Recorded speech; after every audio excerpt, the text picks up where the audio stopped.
Kapin 800 ka mga rice retailers sa Northern Mindanao nga apektado sa pagpatuman sa Executive Order No. 39 nakadawat na sa ilang mga cash assistance gikan sa DSWD ug DTI. Payout para sa uban pang apektadong rice retailer magpadayon pa. Ani ang report. Gibutyag sa Department of Trade and Industry Region 10 uban sa Department of Social Welfare and Development 10 nga moabot na sa 844 ka mga rice retailers ang ilang natagaan og cash assistance. Ang mga natagaan katong mga rice retailer gikan sa nagkadayang lugar sa rehiyon nga naapektuhan sa pagpatuman sa Executive Order No. 39 o price ceiling sa bugas nga well-milled o regular milled. Sa Cagayan de Oro City, ubay-ubay na ang nakadawat og 15,000 pesos cash assistance gikan sa gobyerno.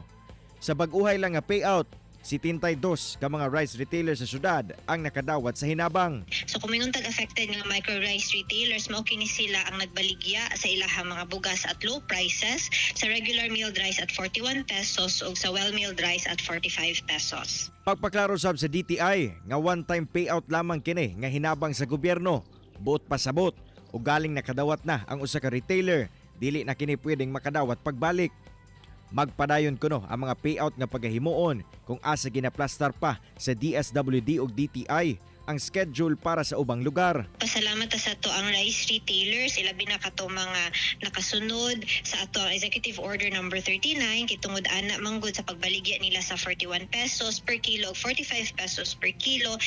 Na-sure nato o natagaan nato ato mga konsumante og barato nga supply sa mga bugas.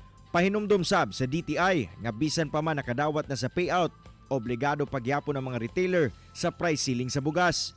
Magpadayon kuno ang ilang paghimuong inspeksyon. Kauban si Makoy Simpron sa kamera. Ako, si Cyril Chavez para sa At Home with GMA Regional TV.